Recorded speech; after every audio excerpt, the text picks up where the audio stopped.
Boa noite, pessoal, paz do Senhor. A gente vai fazer um estudo agora sobre o livro de Oséias. Na última aula a gente estava vendo sobre Joel e a gente vê que no começo do capítulo do livro de Joel, Deus chama o povo para o arrependimento, Deus chama o povo para se consertar, porque o capítulo 2 a gente conhece bem, fala sobre o derramamento do Espírito, fala sobre a restauração, mas para que haja restauração, para que haja derramamento do Espírito, a gente precisa se consagrar, a gente precisa jejuar, a gente precisa buscar a Deus em oração, para que depois sim o Senhor possa nos visitar. E aproveitando essa oportunidade que a gente está em casa, nesse tempo, a gente possa usar o nosso tempo para meditação, principalmente da Palavra de Deus, para buscar a Palavra de Deus, para nos consertar, para estar próximos do Senhor, porque às vezes se torna muito cômodo o fato da gente estar em casa, acaba dando preguiça para fazer algumas coisas, a gente acaba perdendo o foco, né? A gente estava estudando sobre os profetas menores, a gente já viu sobre Jonas, a gente já viu sobre Obadias, e agora a gente vai falar sobre Oséias. Oséias, um profeta que viveu aproximadamente no século 8 a.C., foi um profeta que profetizou para Israel, né, as 10 tribos. Nesse tempo Israel já havia se dividido, haviam as 10 tribos do norte e as 2 tribos do sul. Era uma época de bastante um estado muito difícil em que Israel se encontrava, bastante idolatria, ao mesmo tempo que era uma época próspera, por ironia, era uma época próspera. Nesse tempo, Oséias, ele profetizou acerca de um assunto que estava muito em pauta, que era a respeito da idolatria. O povo estava se desviando de Deus, Deus tinha abençoado. O profeta Jonas, que era contemporâneo do profeta Oséias, profetizou que Israel iria ampliar o seu território, né? Iria ampliar os seus limites. E isso aconteceu na época do rei Jeroboão II, que foi a época que Oséias profetizou. Apesar desse tempo de prosperidade, ao invés do povo agradecer, ao invés do povo se voltar mais para Deus, buscar mais a Deus, o povo estava se corrompendo, o povo estava se desviando da presença de Deus, né? E vários profetas se levantaram nessa época, vários profetas profetizaram nessa época. Se a gente pegar lá no começo do livro, que a gente estava vendo lá o mapinha que mostra mais ou menos a divisão desse período profético, a gente vai ver, está na página 9, em Algarismo Romano, a gente vai ver que Oséias, ele é um profeta contemporâneo de vários outros profetas, assim como Isaías, como Miqueias, Naum, Jonas, Amós, né? Eram profetas que profetizaram nessa época. Oséias, ele foi usado para profetizar no reino do norte, para Israel, né, como a gente tinha dito. O nome Oséias significa salvação. O povo estava, como a gente havia dito também, estava se afastando das leis, se afastando de Deus, estava se corrompendo, estava praticando idolatria. Mas como que tudo isso começou?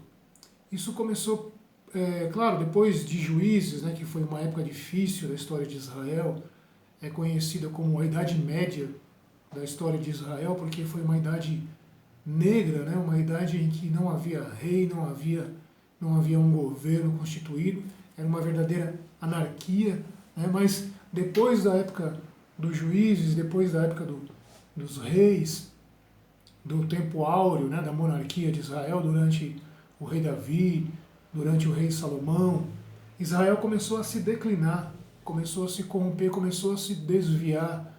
Né? E um dos principais personagens dessa história, desse desvio, foi o rei Jeroboão I, né? Aquele servo lá de Salomão que herdou, né, as 10 tribos do norte, que recebeu as 10 tribos do norte.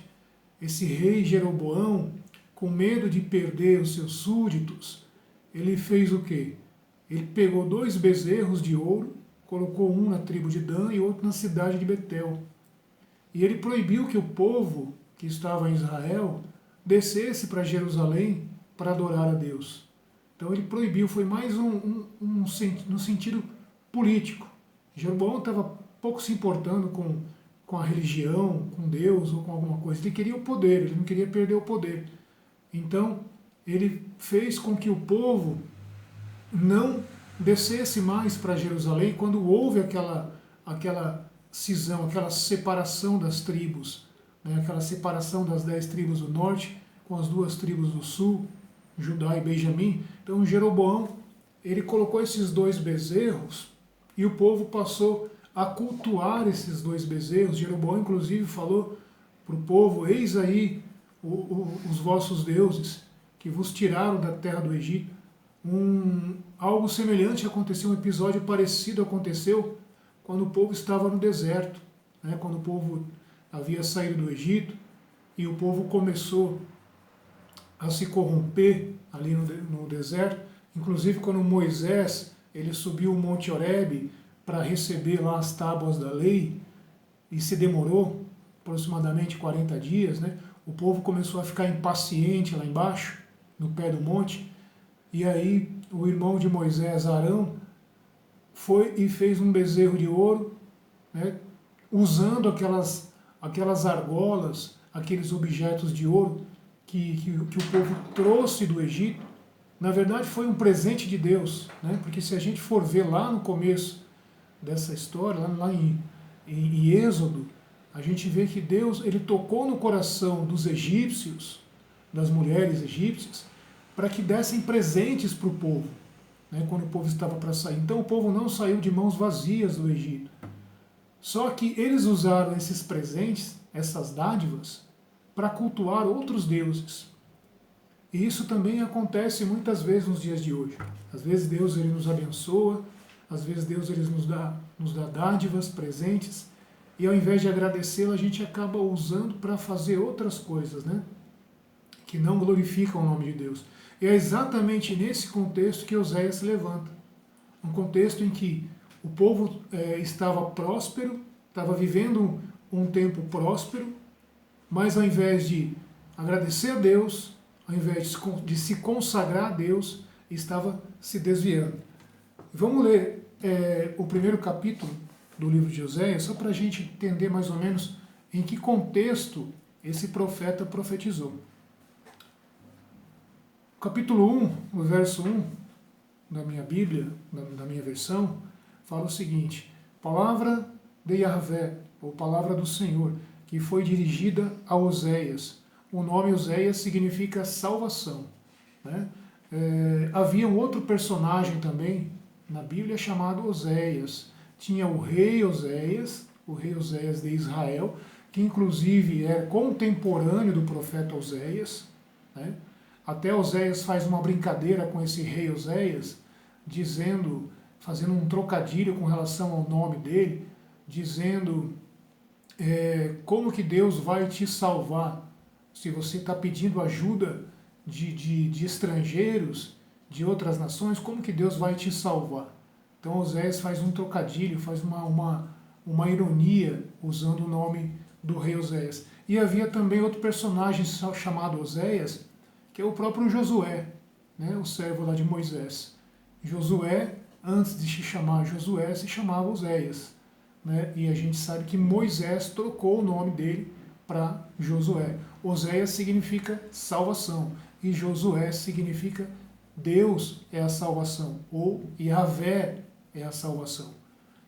Capítulo 1, verso 1 diz o seguinte: a palavra do Senhor foi dirigida a Oséias, filho de Beeri, no tempo de Osias, ou Uzias, né, em outras versões, Joatã, Acás e Ezequias. Esses reis, eles são bem conhecidos da gente, né? A gente já estudou já nos profetas maiores e a gente já estudou já também quando a gente estudou o livro de Reis.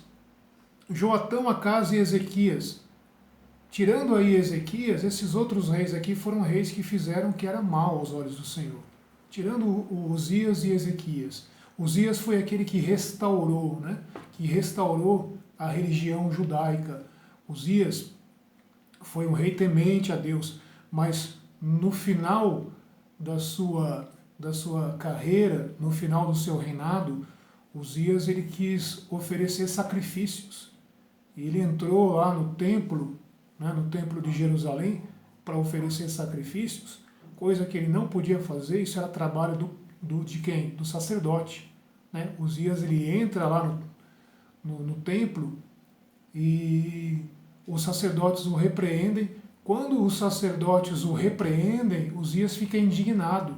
Quando Uzias fica indignado, ele sai do templo leproso. Ele pega a lepra. Então Deus o pune, o castiga, por ele estar fazendo algo que não compete ao rei fazer, e sim ao sacerdote. E aí Uzias ele sai do templo de Jerusalém leproso, e aí seu filho Joatã passa a governar. Então os dois governaram por um tempo aí, sendo que o seu filho passou a exercer a autoridade de rei, porque o seu pai estava leproso. Depois veio o rei Acás, que é aquele rei terrível lá, aquele rei que ofereceu seu filho em holocausto, né, aos deuses, a Moloque, né, a Baal Moloque. Na verdade existiam vários deuses. O termo Baal não se refere apenas a um deus. Baal significa Senhor. A palavra Baal significa Senhor. Então Baal se refere a vários deuses. E um desses Baais, né, um desses Baals aí, o Baais, é esse Moloque, é esse deus Moloque. Inclusive Acás oferece o seu filho a ele como holocausto. Foi um rei terrível. Depois veio o rei Ezequias, que foi um servo de Deus, que também restaurou, né, restaurou o culto ao Senhor, ao culto a Yahvé, restaurou a religião também, né? Ou seja, Oséias, ele profetiza durante esse tempo, mas não para a tribo de Judá. Oséias, ele profetiza para as 10 tribos do norte. E também no tempo de Jeroboão, filho de Joás, rei de Israel. Esse Jeroboão é o Jeroboão II, não é aquele Jeroboão lá de trás, servo de Salomão.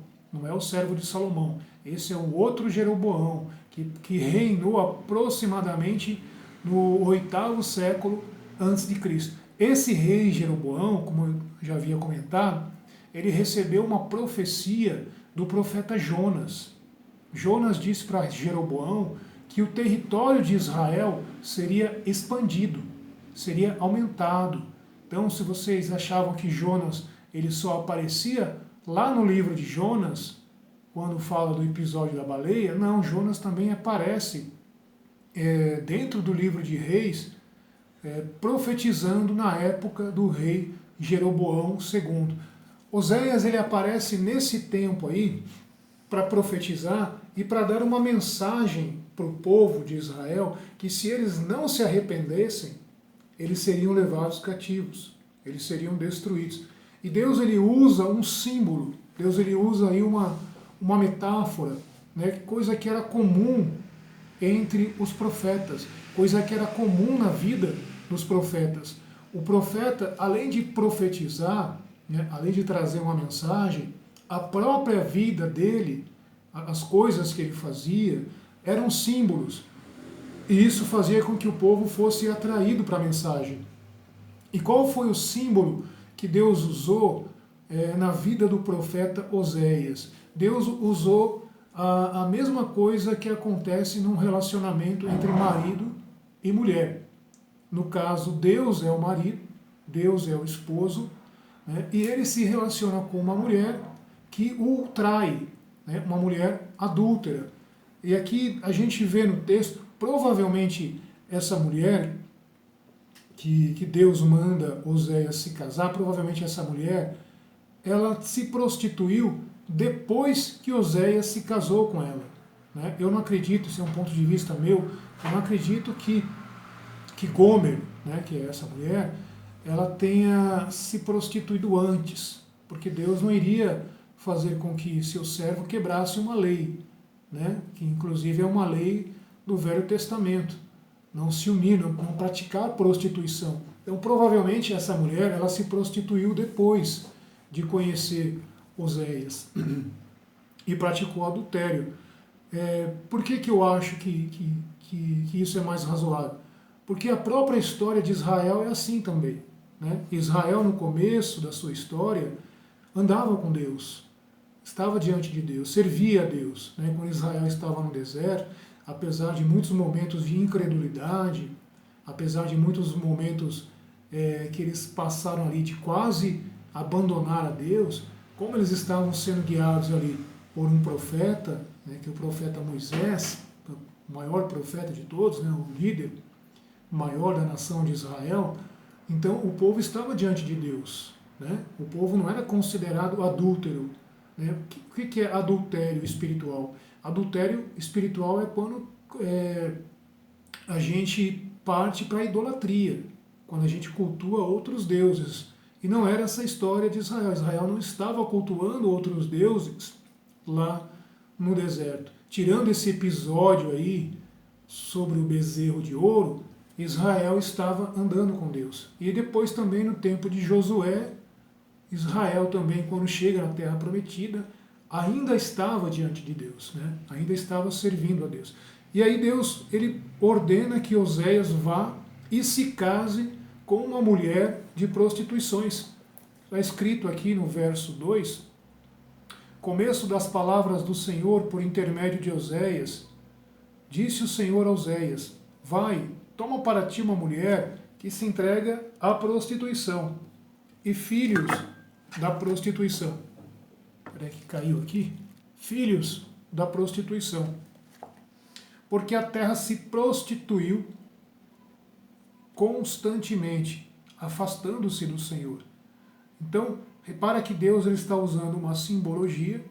Aparentemente, Gomer, ela vivia num lugar, num território, numa casa ou numa família onde havia prostituição. Né? E nesse caso, a prostituição física mesmo. Né? As mulheres elas se vendiam por dinheiro. E havia também as meretrizes. A diferença de prostituta e de meretriz é que a prostituta ela faz por dinheiro, né? Ela tem relações por dinheiro. E a meretriz ela tem relações por motivos religiosos. Então haviam lá as meretrizes que se prostituíam nos templos pagãos para honrar os deuses das divindades.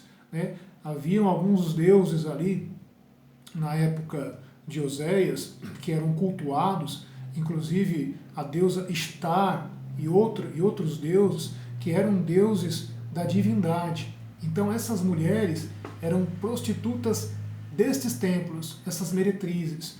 Provavelmente Gomer, né, depois que se casou com Oséias, ela passou a ser uma meretriz. Né? Ela se prostituiu por motivos religiosos. E a gente vai ver mais para frente a respeito disso aqui também no nosso livro.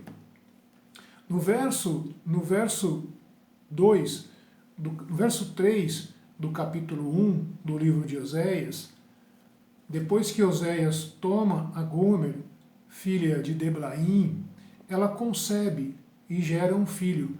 E o nome desse filho se chama Jezrael.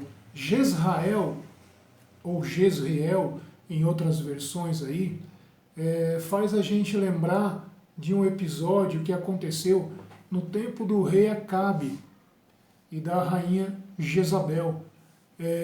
Havia um homem chamado Nabote, né, que tinha uma vinha, e essa vinha ficava vizinha da casa do rei na cidade de Jezrael, ou na cidade de Jezreel. Era uma casa de verão. O rei tinha, na verdade, duas casas, né, dois palácios. Tinha o palácio principal, que ficava em Samaria, que é a capital do Reino do Norte, e na cidade de Jezreel, ou Jezreel, tinha essa outra cidade, essa outra casa, que era como se fosse uma casa de verão. E num belo dia, Acabe foi lá passar o verão, né, acho que estava com sede, ele viu que tinha uma vinha do lado da casa dele, e ele cobiçou. Lembra do 9º mandamento? Não cobiçarás, né? Não cobiçarás a mulher do teu próximo, não cobiçarás a propriedade do teu próximo. Provavelmente Acabe não era provavelmente não, com certeza Acabe não era um rei temente a Deus, então ele pouco se importava com a lei, né? Ele quebrou vários mandamentos, então o mandamento não cobiçarás para ele era facinho. Ele olhou para aquela vinha e a cobiçou. Aí ele foi, conversou com Nabote e pediu para que Nabote vendesse a ele a vinha. Nabote se recusou a vender, né? Porque era herança. Nabote até falou que jamais que isso ocorra, de eu vender algo que é herança de família, né? Porque isso era uma coisa sagrada para os judeus, né? Inclusive está até na lei, no livro de Levítico, né? Que você não podia vender algo que era herança de família. Então Nabote se recusa, por respeitar a lei, por respeitar a Deus, ele não vende, mesmo que ele fosse ser beneficiado com outra vinha, porque o rei Acabe ofereceu outra vinha, falou, você pode escolher outra vinha, ou então eu vou te dar o valor que você pedir, né? Eu quero essa vinha porque ela está próxima da minha casa. Então Nabote não se seduziu por essa proposta, né? Nabote não vendeu a vinha, Acabe ficou desgostoso, Acabe, que era um rei orgulhoso, que era um rei soberbo, né, não comeu mais, não bebeu mais, ficou revoltado, ficou triste, e aí Jezabel percebeu, né, que Acabe estava com o semblante assim caído, e Jezabel arquiteta um plano, né, inventa uma história, chama lá os juízes, chama lá o povo, convoca um jejum, usa até a religião para mostrar, querer se passar por temente a Deus, usa até a religião, né, do povo, convoca um jejum e acusa, paga lá testemunhas falsas e acusa Nabote de blasfemar de Deus, de blasfemar do rei. A minha esposa deu um espirrozinho aqui. De blasfemar do rei. E o pecado de blasfêmia, de que forma que era punido? Apedrejamento, né? E foi o que acontece com o pobre de Nabote. Ele é trazido para fora da cidade, é apedrejado, morre inocentemente, Acabe vai e toma posse da vinha que pertencia a Nabote. Bom, esse é mais ou menos o contexto, como começou, né? Como começou essa história, a história de Jezreel, a história de Jezreel. E lá em Jezreel, ou Jezreel, na cidade de Jezreel, existe um vale, né? Um vale chamado Meguido, né? E acima desse vale tem um penhasco. Esse penhasco se chama Ar-Meguido. Em cima desse penhasco dá para a gente ver todo o vale de Meguido. Aí esse nome Ar-Meguido, ele foi traduzido de forma incorreta para Armagedon, o Armagedon. Os gregos, quando traduziram a Bíblia hebraica para o grego, né, quando foi traduzida para o grego, esse nome ele foi traduzido de forma incorreta.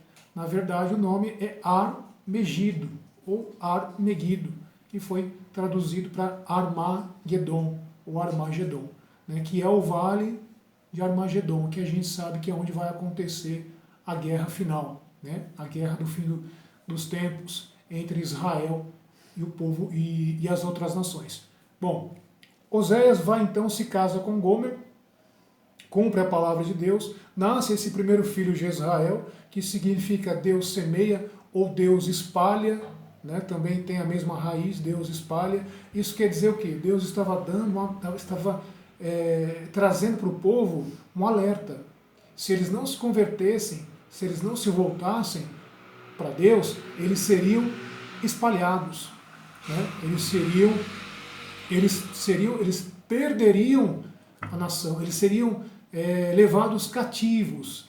E foi justamente o que aconteceu mais ou menos no ano 722 a.C., quando a Síria com Salmaneser, invade Israel, né? Leva o povo em cativeiro, e aí essa raça israelita que é levada para a Síria acaba se misturando com os assírios, né? Era uma tática que os assírios usavam para que o povo perdesse a sua identidade e não se rebelasse mais.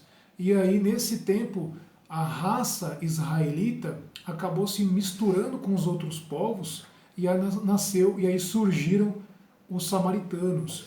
Bom, mas antes de chegar nessa época, Oséias, ele profetizou, né? E Deus usou esse símbolo aí da mulher que trai, do marido que é fiel, né?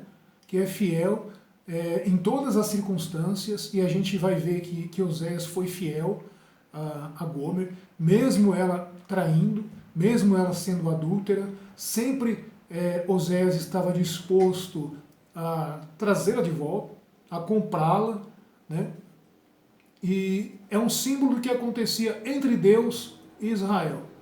Deus sempre disposto a abençoar, Deus sempre disposto a conceder, né, as suas bênçãos, as suas dádivas, mas essa mulher, Israel, usava essas dádivas, esses presentes, para seduzir os seus amantes. E quem eram os amantes de Israel nessa época? O Egito, a Síria, que eram as potências, né, da época, e também os falsos deuses. Então, Israel usava essas dádivas, esses presentes, para seduzir esses seus amantes. E uma ocasião, quando a Síria estava para invadir Israel, o rei, no caso o rei Oséias também, tinha o mesmo nome do profeta, o rei Oséias, né, e outros reis também, o que eles fizeram? Eles pegaram tesouros do templo, né, que Salomão tinha colocado lá, os tesouros de ouro, de prata e de bronze. Esses reis, eles pegaram esses tesouros e enviaram para os assírios, para os reis assírios. Era dessa forma que Israel tentava seduzir os seus amantes. É nesse tempo aí, atrair a atenção, né, porque o povo estava se desviando de Deus e ao invés de se converter, né, ao invés de se voltar para Deus, estava fazendo alianças com povos estrangeiros. Então, o principal motivo da profecia de Oséias nesse tempo foi por causa desse afastamento e dessa idolatria. Eu vou dar uma pausa aqui, porque o vídeo já ficou bastante longo. Eu vou gravar um bem mais resumido para a gente finalizar e avançar aqui no texto. Só um minutinho, irmãos.